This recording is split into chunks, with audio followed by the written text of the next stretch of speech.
Ate Beth, naiwan mo po yung cellphone mo kahapon. Sabi ni Sasu at inaabot ito sa kanya. Salamat Sasu, nakalimutan ko pala. Sorry naabala ka pa tuloy. Kung bago ka pa lang sa channel neto, Ate Genio, istorya mo, ikwento ko. Huwag kalimutang pindutin ang notification bell and subscribe button. Maraming salamat! Miss Beth, napapansin ko lang. Parang lagi yata ako nakakarinig ng sigawan dyan sa unit ng batang kasama mo. Sabi ng may-ari at nag-aalangan man, ngunit halatang nag-aalala.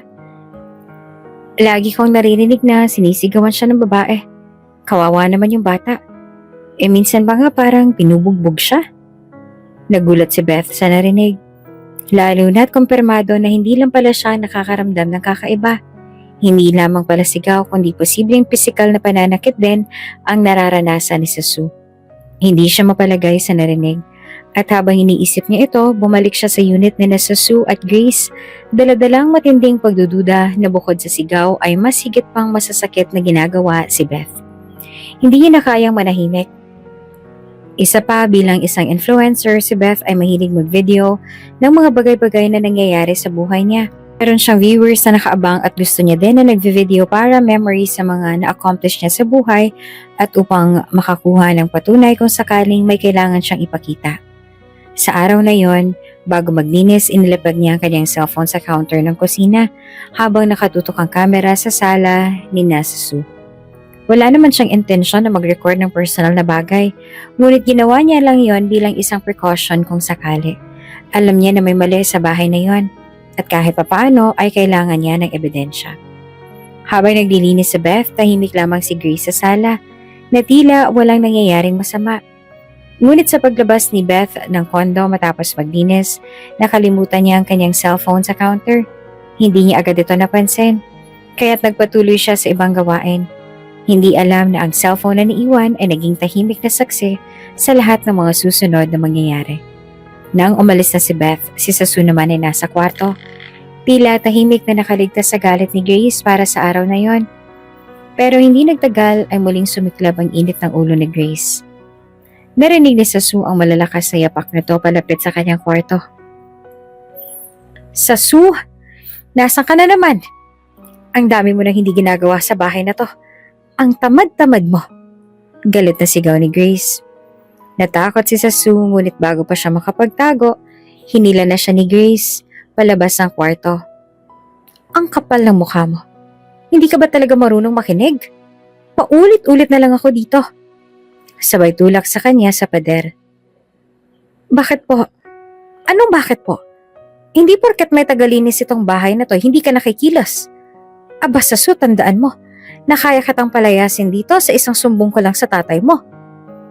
Wala naman po akong ginagawang masama, Ate Grace. Gumagawa din po ako ng schoolworks ko. Aba talagang palasagot ka Alam mo, nabibisit na ako sa yung bata ka. Napakatigas ng ulo mo. Palasagot. Walang galang at saka napakakupad mo. Magsaing ka na nga at nabibisit ako sa'yo. Madalas na ang kinakain ni Sasu ay kung hindi tira, ay mga panis sa pagkain. 3 magkasunod na katok. Patalo na tumayo si Grace sa upuan. Babe, malakas na tili ni Grace at sinalubong ng yakap ang kanyang kasintahang lalaki. Sasu, pakialam ko dyan, di magsumbong siya sa tatay niya. Pag-uwi ng tatay niya dito, malamig na bangkay na yung anak niya. Wawaldasin natin ang pera nila. At kapag nakaipon, tsaka ako iiwan yung ama niyang utu-uto. Hindi naman matanggap ni Sasu ang mga narinig. Gusto niyang tumakas at magsumbong. Nakapunta man siya sa lola niya, hindi pa rin palagi dahil tuwing wala ang alam si Grace, si Sasu ay nakakapunta sa lola niya. Ate Grace, gusto ko pong pumunta sa lola. Biglang wika ni Sasu na ikinabitaw ni Grace sa nobyo at agad na hinarap ang bata. Gusto mong masaktan? Ang kulit talaga ng alaga mo, Grace. Gusto ba niya maging kwento bigla? Pinigilan ni Grace ang nobyo at sinabing hindi sila makakalikom ng malaking pera kung idadamay nila ang bata. Kaya kahit papaano, nakahinga ng maluwag si Sasu nang marinig ang sinabi ni Grace. Pinalayas na siya ni Grace sa harapan nila na agad din naman na sinunod ni Sasu. Kusa nang namatay ang cellphone ni Beth dahil nalubat na ito. Pero lahat ng iyon ay na-record ng cellphone ni Beth na naiwan sa counter. Hindi alam ni Grace na bawat salita, bawat pang-aabuso ay nakuhaan ng video. Hindi lamang sigawan ang naroon, makikita rin ang pananakit ni Grace kay Sue. Pati ang pananakit ng nobyo nito ng pisikal sa bata na walang kalaban-laban. Kinabukasan bumalik si Beth para maglinis, ngunit napansin niyang wala ang kanyang cellphone. Agad niyang hinanap ito, ngunit hindi niya ito makita. Sa kalagitnaan ng paghahanap, nakita niya si Sue na may hawak ng kanyang cellphone. Ate Beth, iniwan niyo po ang cellphone mo kahapon. Sabi ni Sue at iniabot ito sa kanya. Salamat Sue, na-miss ko pala. Sorry naabala ka pa tuloy. Sagot ni Beth at hindi alam na hawak rin ngayon ng ebidensya laban kay Grace. Pag uwi ni Beth, naisipan niyang tingnan ang mga video sa kanyang cellphone. Doon niya nakita ang buong pangyayari mula sa pagsigaw ni Grace hanggang sa pananakit nito kay Sue. Nabigla si Beth at napuno ng galit sa nakita.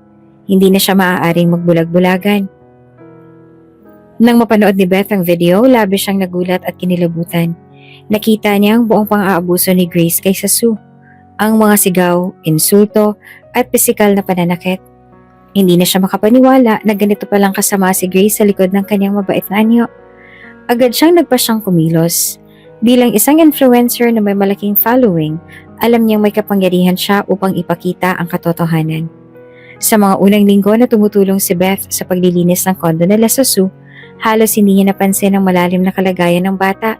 Dahil part-time lamang ang trabaho niya bilang tagalinis ng bahay, abala siya sa iba't ibang lugar upang kumita ng sapat para sa kanyang sariling pangangailangan. Payat at pagod na rin siya sa dami ng trabaho. Ngunit kahit papaano ay nasasaktuhan niyang maglinis sa kondo ni Sue. Hindi niya namalaya na habang naglilinis siya, patuloy ang pag-aabuso ni Grace sa bata. Isang araw habang nag-aayos ng mga gamit sa sala, narinig ni Beth si Grace na tila masayang-masaya habang kinakausap si Sue. Kunin mo ang mga natirang pagkain sa plato, tapos na kaming kumain. Sabi ni Grace na parang hindi alintana ang gutom na nararamdaman ng bata. Nakita ni Beth mula sa gilid ng kanyang mata si Sue, payat na payat at halatang hindi nakakain ng maayos. Nagpatuloy si Beth sa paglilinis, ngunit hindi niya napigilang mapansin ang kondisyon ni Sue. Sa bawat pagdaan niya, tila lalong nagiging mas payat ang bata. Hindi ito nakakatanggap ng sapat na pagkain. At minsan pa ay nakikita niyang kinakain lang nito ang mga tira-tira mula sa hapag ng pamilya ni Grace. Hindi alam ni Beth na sa ilang pagkakataon, habang naglilinis siya, nahagip ng kanyang nakatagong kamera ang kalunos-lunos na eksena ng bata na pinapakain lang ng mga tira. Nang maglaon, hindi niya nakayanan ni Beth ang pananahimik. Alam niyang may mali, ngunit hindi niya alam kung paano magsisimula. Ang kaunting kita niya bilang tagalinis ay hindi sapat para tulungan si Sue. Ngunit alam niyang may magagawa siya. Napaluhan na lamang si Beth habang pinapanood ang video. Kitang-kita niya ang gutom na bata na payat na tila walang lakas na kumilos. Hindi na siya nagdalawang isip pa at agad siyang nagplano kung paanong maisasalba si Sue mula sa sitwasyon. Pero bago iyon ay gusto niya munang makaganti kay Grace. Mabigat ang pakiramdam ni Beth habang pupunta siya sa kondo ni Sue. Ang mga araw ng pananahimik ay tapos na. Alam niyang hindi na pwedeng magtagal pa ang sitwasyon ni Sue na unti-unti niya napapansin ang pang-aabuso ni Grace. Pagdating ni Beth sa pintuan ng kondo, narinig niya mula sa loob ang sigaw ni Grace. Wala kang kwenta, Sue. Sinasabi ko sa'yo na ayusin mo ang kwarto mo. Akala mo ba libre ang tumira dito? Kung hindi ka kikilos, wala kang makakain. Baliw ni Grace. Kasabay ng tunog ng mga kaldero at pinggan na tila hinahagis kung saan-saan. Nang marinig iyon ni Beth, ang kanyang galit ay umabot na sa sukdulan. Hindi niya na kayang palampasin pa ang mga ganitong eksena. Tinulak niya ang pintuan na bahagyang nakaawang at pumasok siya. Hindi na iniisip kung ano ang magiging reaksyon ni Grace sa kanyang pagdating. Sa pagkakita ni Grace kay Beth, mabilis siyang humarap at agad na nag-iba ang timpla ng kanyang mukha. Anong ginagawa mo dito? Sinabi ko bang pumasok ka? Tanong ni Grace, puno ng galit at pang-uuyam sa kanyang boses. Ito na huling beses na manonood ako ng ganito. Hindi ko kayang tiisin ang ginagawa mo kay Sue. Matapang nang sabi ni Beth, na kahit payat at maliit ang tindig ay ramdam ang bigat ng kanyang mga salita. Anong ginagawa ko? Ganun ba, Beth? Tumawa si Grace ng malakas, isang halakhak na puno ng kalokohan. Sino ka ba para sabihin ako kung ano ang dapat kong gawin sa bahay ko? Tagalinis ka lang naman dito, Beth. Akala mo ba may karapatan kang magdikta sa akin kung paano ko palalakihin ang bata? Hindi ako nagsasalita para sa sarili ko. Ang iniisip ko ay ang batang sa Sue. Alam kong ginagawa mo sa kanya. Alam kong hindi mo siya pinapakain ng tama. Nakita ko mismo ang paraan ng pagtrato mo sa kanya. Nakakasuklam ka. Kung akala mo walang nakakakita, nagkakamali ka. Biglang si Grace ay nakaramdam ng bahagyang takot. Ngunit hindi siya nagpakita ng kahinaan. Bagkus, lumapit siya kay Beth at hinila ito sa damit. Pinagmukha siyang mas mataas at makapangyarihan. Hindi mo ako kayang takutin, Beth.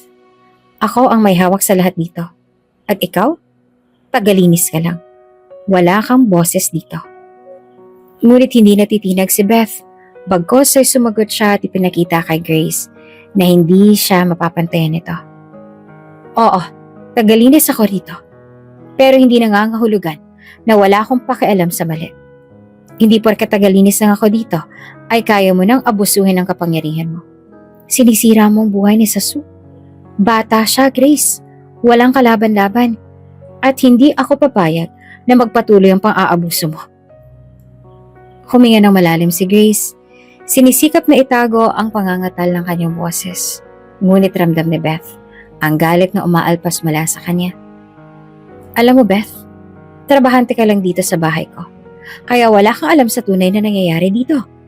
Sino magpapatunay sa mga sinasabi mo, Aber? Sinong maniniwala sa isang tagalinis na katulad mo? Walang maniniwala sa'yo. Biglang bumaling ang mga mata ni Beth sa isang sulok ng bahay at may isang matamis na ngiti ang sumilay sa kanyang labi. Akala mo walang makakakita sa mga ginagawa mo? Nagkakamali ka, Grace. Masyado ka yatang kampante sa sarili mo. Dahil alam mo kung sino ang may ebidensya? Ako. At alam mo kung bakit? Dahil lahat ng pang-aabuso mo, nakuha ko lahat sa video. Mabilis na nagbago ang kulay ni Grace. Anong ibig mong sabihin? Tanong niya. Pilit na itinatago ang kaba sa kanyang tinig.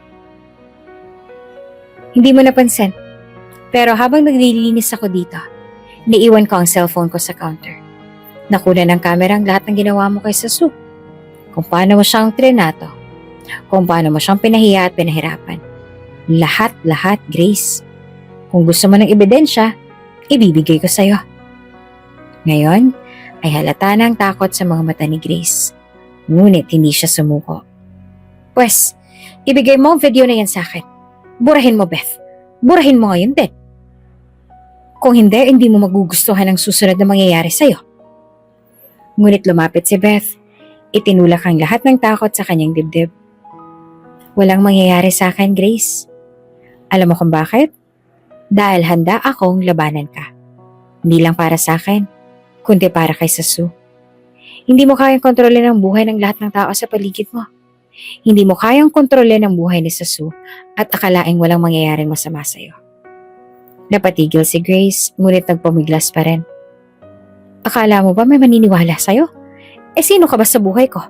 Tagalinis ka lang. Wala kang halaga dito. Wala kang boses. Ikaw ang walang halaga sa buhay ng batang to, Grace. Sigaw ni Beth. Napuno na rin ng galit at hapag. Nakita ko kung paano mo siyang pinabayaan. Nakita ko kung paano mo siyang pinapakain ng mga tira-tira. Tignan mo nga payat na yan si Sue, pero ikaw, namimili ka pa ng mamahaling gamit. Nagpapakasarap ka sa buhay habang iniiwan mo siya sa gutom at sakit. Anong klaseng ina ang kayang gumawa niyan? Ay, nakalimutan ko, hindi ka nga pala niya ina. Dahil ang katulad mo ay hindi biniyayaang magkaroon ng anak. At dito na nga nagtatapos ang ating kabanata. Saan kaya hahantong ang confrontation na ito sa pagitan ni Grace at ni Beth? Tuluyan na kayang maisumbong ni Beth si Grace sa otoridad? Ano naman kaya magiging reaksyon ng tatay ni Sue kapag nalamang ang mga ginagawa ni Grace habang siya ay nakatalikod? Abangan sa susunod na kabanata. Kung bago ka pa lang sa channel neto, Ate Genio, istorya mo, ikwento ko, huwag kalimutang pindutin ang notification bell and subscribe button. Maraming salamat!